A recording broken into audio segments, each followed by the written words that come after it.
Hola Lorena, Alejandro, buen día para ustedes y la audiencia. Buen día. ¿Cómo estás, Fernando? Tanto tiempo. Bien, ¿ustedes? Muy bien. Bueno, Muy bien, muy bien. me parece bien, hay que cuidarse. Bueno, a ver, tenemos dólar, tarifas y salarios. Hoy nos aplicaron un aumento en los combustibles de YPF que va a derivar en el aumento de otras empresas, digamos, de Ujú. combustibles. ¿Cómo lo ves? Eh, bueno, Alejandro, Argentina atraviesa una situación crítica que ya era desde hace mucho tiempo, digamos, no es una cuestión novedosa, que la economía argentina atraviesa una profunda crisis hace muchos años, con profundos desequilibrios en todo sentido, ¿no es cierto?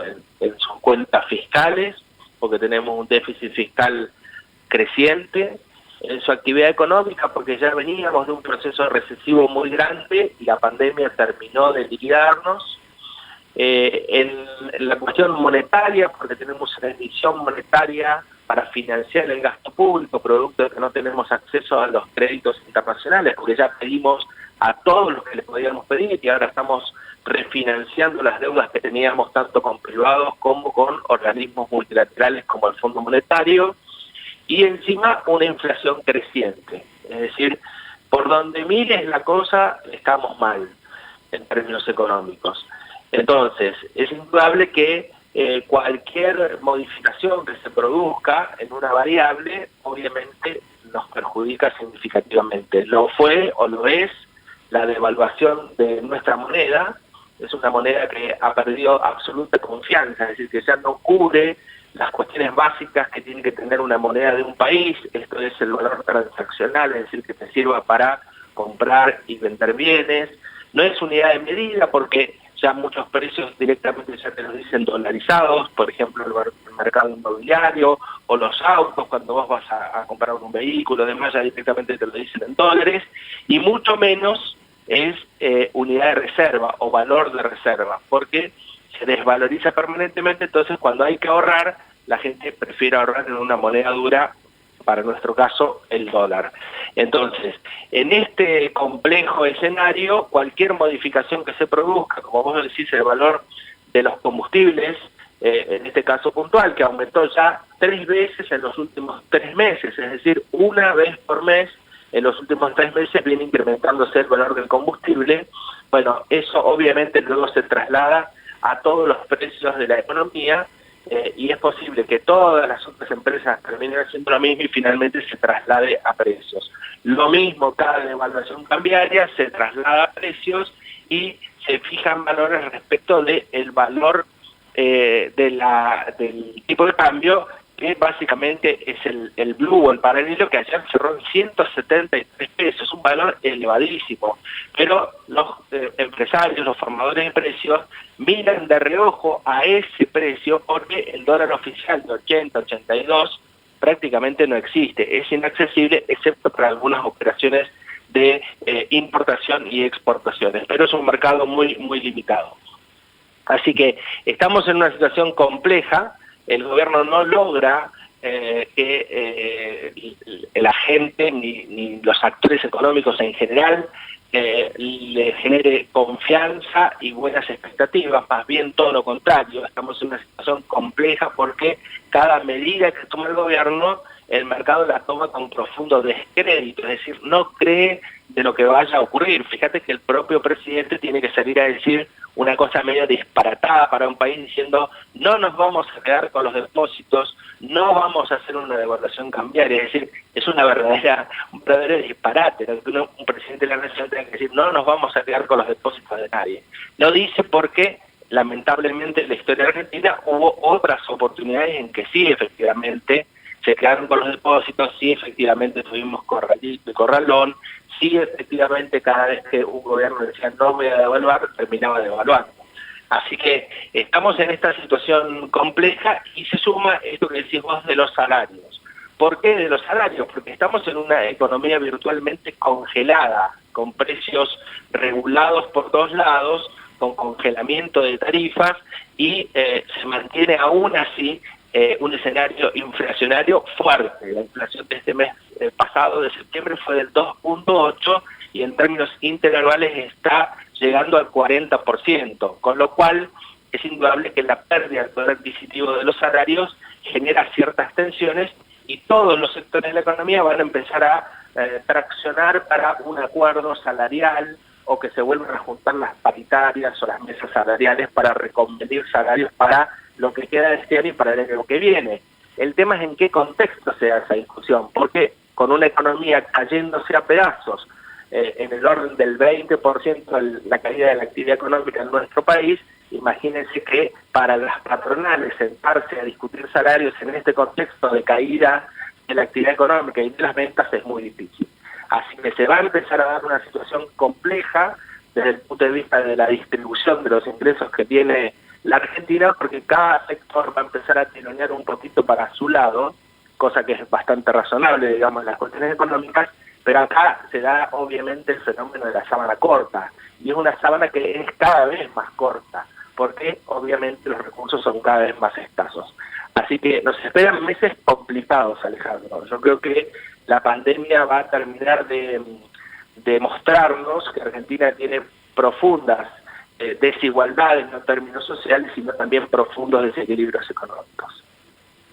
Tenemos también un tema que me parece que no está dentro de la agenda de los temas públicos, de la agenda pública, ¿no? La deuda pública y la deuda privada. Fernando. Bueno, la deuda pública del Estado Nacional está encaminada en el sector privado, digamos. A ver, digo, en el sector privado, deuda pública con sectores privados. Es el acuerdo que logró el gobierno hace pocos días atrás y que pasó prácticamente inadvertido, aun cuando fue un muy buen acuerdo, con una quita y una postergación en los plazos que nos permite tener cierto oxígeno para empezar a tener vencimientos fuertes a partir del año 2025. Pero lamentablemente, con el profundo desequilibrio en las otras cuestiones económicas, este acuerdo con los tenedores privados de bonos pasó prácticamente inadvertido. Ahora empezamos la discusión con el Fondo Monetario, es decir, lograr un acuerdo para ver cómo devolvemos los 44.000 millones de dólares que le damos al fondo. Y dependerá entonces de esa negociación cómo nos vaya con la deuda del Estado Nacional.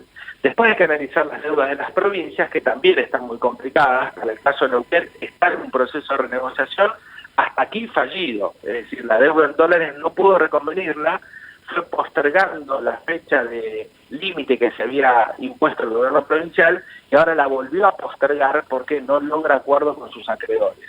Y después, bueno, habrá que ver en el consolidado del Estado argentino, nacional, provincial y los municipios, a ver cuál es la situación. Y la deuda privada o de los privados también tiene una situación compleja, Alejandro, porque una de las restricciones que puso el gobierno para acceder al mercado libre de cambios es que vos podés acceder solo para cancelar el 40% de lo que deben las empresas en el exterior.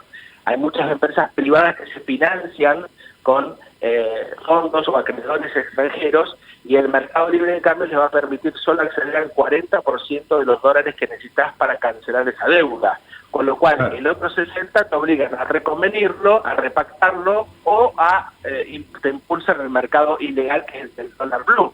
Con lo cual tendrían que pagar a 173 pesos sus deudas y eso es inviable. Bien. Fernando, ¿qué va a pasar con ese 30 a 50% de los salarios que financió y que viene financiando el gobierno nacional a las empresas privadas? Ese dinero, en algún momento las empresas lo tienen que devolver, ¿es así? Bueno, si te referís al ATP, sí. Ese programa es un subsidio, eso no se devuelve, digamos, eso es un subsidio directo del Estado Nacional hacia los trabajadores, porque se deposita directamente en cada cuenta de un trabajador, pero lo gestiona cada empresa, ¿no es cierto? Y cubre el 50% del salario con un límite máximo de 2 salarios mínimos vital y móvil, que en este caso son unos 33.850 pesos por mes. Así que, pero opera como un subsidio. Lo que sí tiene que devolver las empresas es cuando no acceden al ATP y el gobierno está otorgando créditos a tasa cero, es decir, sin intereses, pero tenés que devolverlos, son créditos para cubrir las nóminas salariales. Así que, si las empresas están logrando el ATP, no lo tienen que devolver, pero si están logrando créditos a tasa cero, tienen solamente 3 meses de gracia y luego lo tienen que empezar a devolver, con lo cual también, si la economía no se reactiva, es posible que se empiece a generar un cuello de botella a partir del 4.º mes, que es cuando tienen que empezar a devolver, a pagar las cuotas a los distintos bancos que les ofrecen estos créditos para pagar salarios. Así que acá estamos muy, digamos, muy relacionadas, Alejandro, la crisis sanitaria con la crisis económica. Por eso siempre decimos, es salud y economía, no es una falsa dicotomía cuando uno lo plantea que si es uno o es otra cosa. Son las dos cosas y van de la mano, porque depende de la extensión de la crisis sanitaria, y cuanto antes podamos salir de la crisis sanitaria, va a ser la profundidad de la crisis económica.